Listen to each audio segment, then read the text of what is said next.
I got so much motherfucking design on right now. Break it down, bring it back, make it clap. I got 3 old thoughts, new block, wear that thing. Bitches on my line, and you know. Baik, assalamualaikum warahmatullahi wabarakatuh. Waalaikumsalam warahmatullahi wabarakatuh. Langsung saja, terima kasih untuk teman-teman semua sudah menyempatkan waktunya di sini untuk melakukan proses ujian kelompok ini. Sebelumnya, apa kabar teman-teman semua? Alhamdulillah baik. Baik, sebelum kita mulai, alangkah baiknya kita berdoa terlebih dahulu. Berdoa dalam hati dimulai.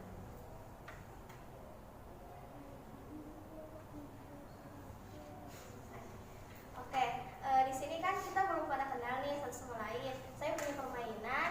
Nanti dimulai dari saya menyebutkan nama panggilan saja dan makanan kesukaan seperti itu. Nanti dilanjutkan oleh yang sebelah saya, tapi mengulang dulu apa yang saya katakan. Paham kan maksudnya? Bagaimana, paham? Paham. Oke. Nama saya Vicky, makanan favorit mie. Vicky mie bisa lontong. Vicky makanan favoritnya mie, bisa makanan favoritnya lontong, baik makanan favoritnya kue tiaw. Vicky mie, bisa lontong, baik kue tiaw, silmi ayam. Vicky mie, bisa lontong, baik kue tiaw, silmi mie ayam, 1 dimsum. Vicky mie, bisa lontong, baik kue tiaw, silvi mie ayam, 1 dimsum, rahma sate. Vicky mie, bisa lontong, baik kue tiaw, silmi mie ayam, 1 dimsum, roti sate, najwa, nasi padang. Vicky mie, bisa lontong, baik kue tiaw, silvi mie ayam, 1 dimsum, rahma sate, najwa nasi padang, siti bakso. Oke. Saya ulangi ya dari awal. Nisa, apa tadi? Nisa? Lontong, baik kue tiaw, silvi mie ayam, 1 dimsum, rahma sate, najwa nasi padang, Siti bakso. Oke. Sebelumnya saya mau bertanya, teman-teman semua di sini pernah melakukan ujian kelompok ini? Belum. Pertama kali ya. Oke. Izin menjelaskan dulu ya tentang apa sih itu bimbingan kelompok. Nah, di sini bimbingan kelompok itu yaitu proses bantuan yang dilakukan secara berkelompok. Nah, di mana kelompok itu terdiri dari pemimpin kelompok dan anggota kelompok. Nah, di sini saya harap teman-teman semua bisa menghidupkan proses bimbingan kelompok ini. Maksud menghidupkan itu ya teman-teman aktif di dalam proses bimbingan kelompok ini, berpendapat, bertanya, dan menjawab seperti itu.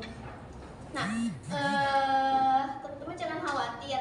Nah, setelah teman-teman mengikuti bimbingan kelompok ini, teman-teman akan mendapatkan bagaimana sih cara berkomunikasi dengan baik, bagaimana berpendapat, bagaimana bertanya dan menjawab.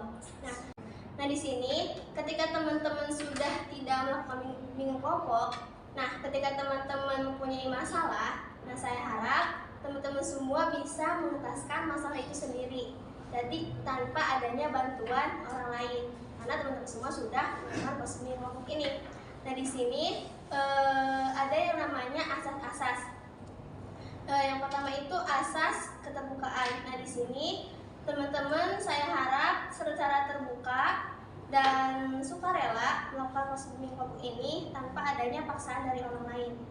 Terus di sini juga kita akan membahas satu tema. Nah, temanya itu nanti tema yang sedang viral atau tema yang kekinian. Jadi bukan tema yang kemarin-kemarin, yang dulu-dulu. Nah, di sini juga saya harap teman-teman semua bisa mengikuti aturan-aturan yang ada di bimbingan kelompok ini. Oke, di sini ada yang namanya bimbingan kelompok ini ada yang namanya tugas dan topik bebas. Nah, topik tugas itu nanti temanya itu akan diusulkan oleh pemimpin kelompok. Tapi kalau teman-teman semua memilih topik bebas, nanti teman-teman semua yang mengopsikan tema apa yang mau kita bahas hari ini. Gitu. Bagaimana teman-teman semua? Apakah ada yang mau ditanyakan? Mau tanya. Boleh. Tadi PK sama anggota kelompok itu maksudnya kayak gimana ya Kak? Oke. Nah, di dalam proses bimbing kelompok ini ada yang namanya pemimpin kelompok. Nah, di sini saya berperan sebagai pemimpin kelompok yang akan membantu proses bimbingan kelompok ini agar berjalan secara lancar. Nah, di sini teman-teman semua berperan sebagai anggota kelompok. Nanti teman-teman semua di sini bisa diskusi tentang tema yang teman-teman pilih. Yang lain, apakah ada yang mesti dibingungkan? Cukup. Baik, topik untuk hari ini yaitu topik bebas. Nah, nanti saya persilahkan teman-teman semua mengopsikan tema apapun tema itu dan berikan alasannya kenapa teman-teman semua memilih topik itu. Boleh? Ada yang mau mengopsikan? Boleh dari hasil. Kalau aku mau mengusulkan tema tentang Self harm. Baik. Kalau aku mau ngusulin tema tentang mental health. Saya mengafirmasi pendapatnya Kak Silvi, itu self help. Yang lain? saya mengafirmasi pendapatnya Kak Baik soal mental health. Temanya, Kalisa?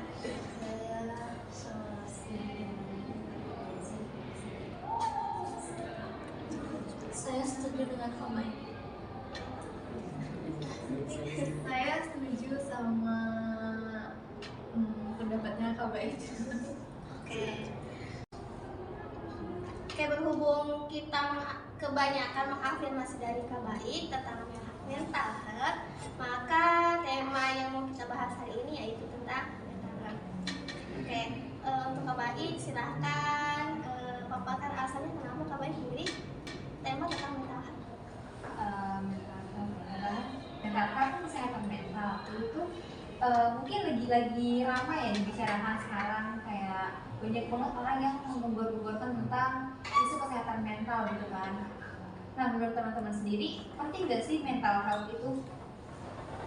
Tahu pendapat teman-teman sih? Menurut aku ya, penting banget sih. Menurut aku ya.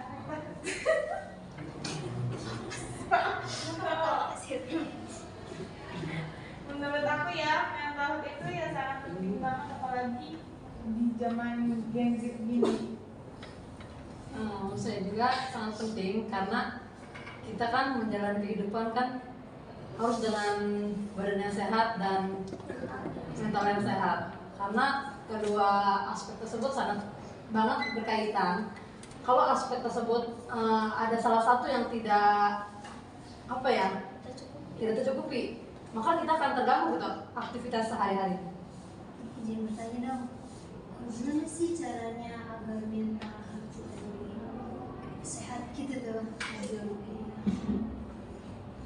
Ada yang mau menjawab? Mungkin dari kegiatan-kegiatan yang positif gitu, misalnya ikut kajian, ikut berorganisasi di luar rumah, entah di rumah juga atau di sekolah gitu, seperti itu.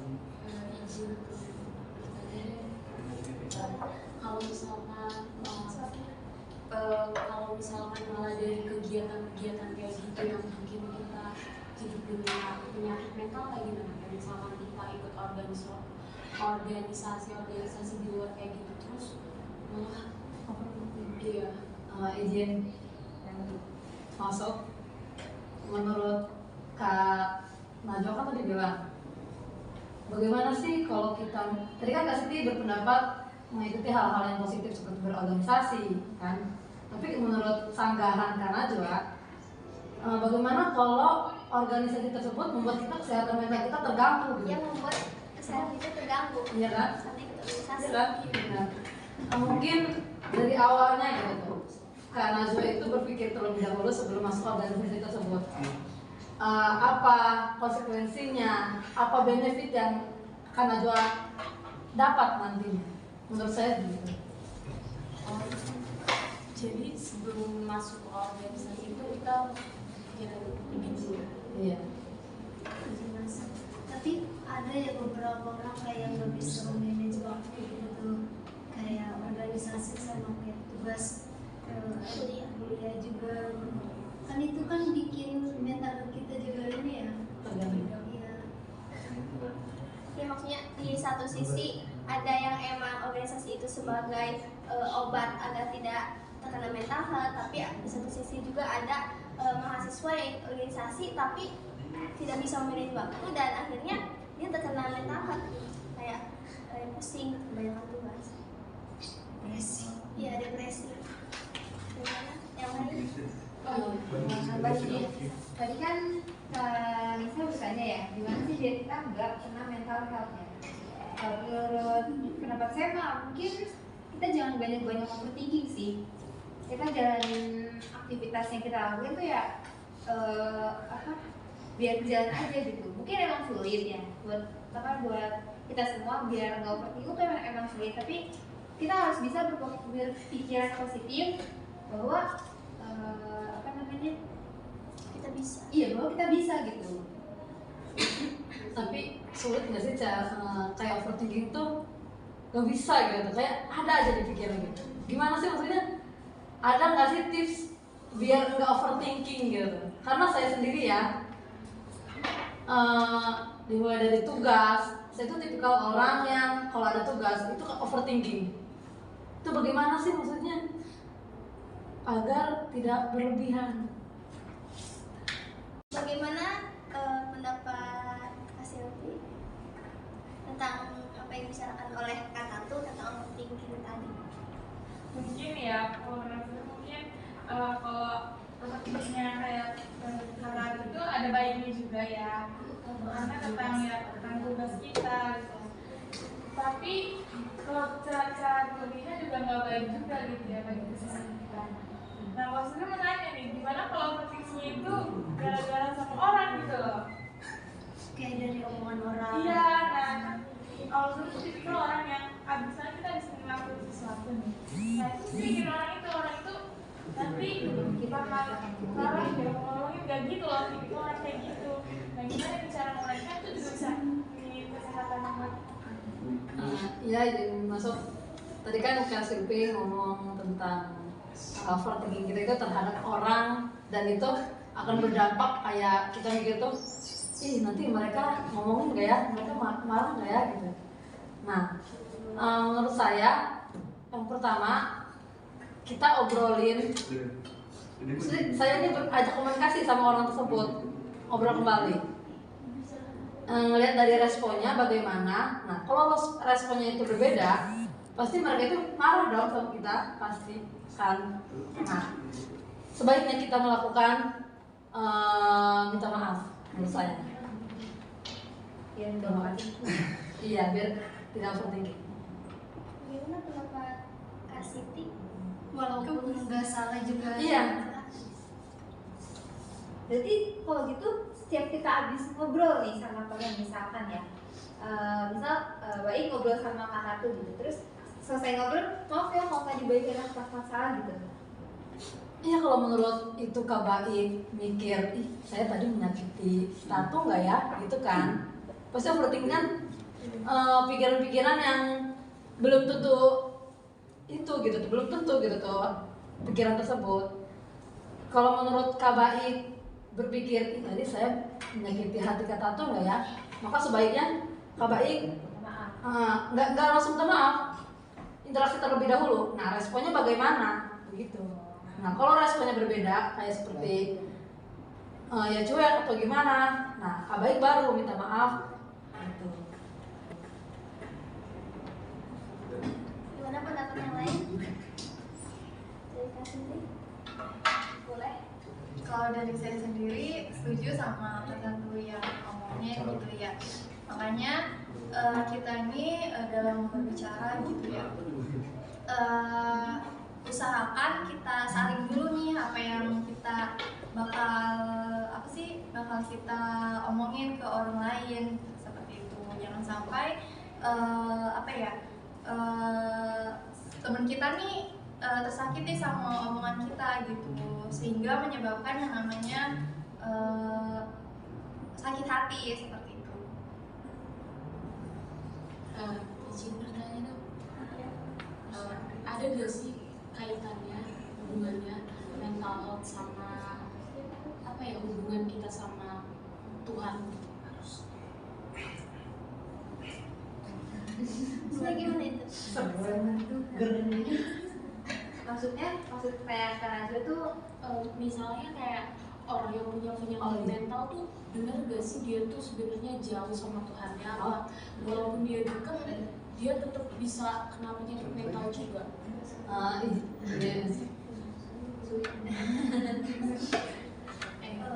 Masuk ya. Misalnya kayak mental kita lagi acak-acakan nih, kadang lagi jauh sama Tuhan misalnya gitu kan. Pernah dikaji juga kan sama Oji ya Mas, itu kalau nggak sholat itu mental health-nya lagi acak-acakan. Berarti mental health-nya lagi tenang gitu sama Tuhan. Berarti berkaitan ya?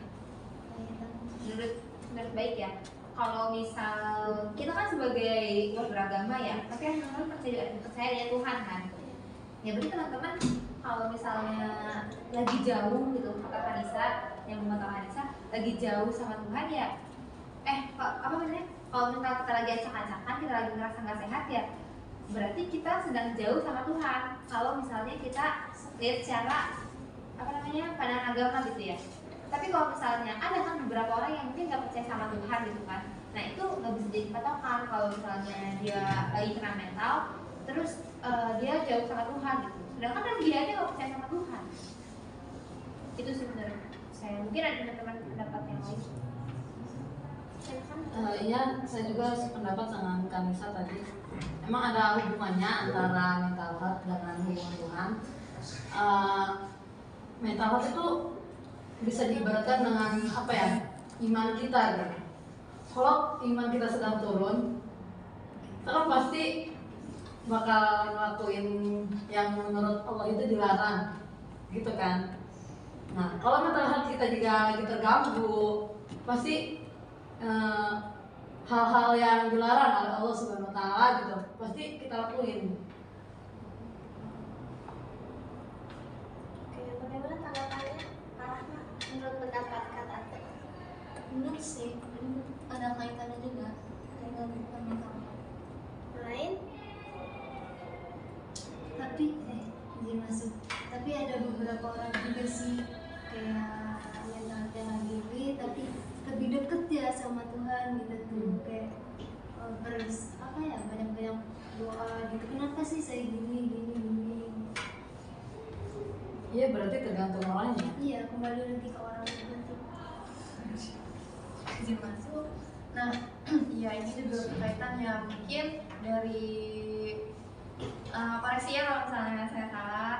Ya mungkin Allah tuh memberi ujiannya kan setiap manusia itu berbeda-beda ya. Jadi mungkin ada yang lebih dekat sama Tuhan ini, tapi lebih banyak ujiannya.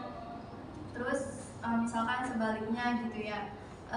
Iya, Allah tuh memberikan Allah nih mau melihat sih sejauh mana hambanya tuh taat gitu. Yang lainnya ada lagi tanggapannya?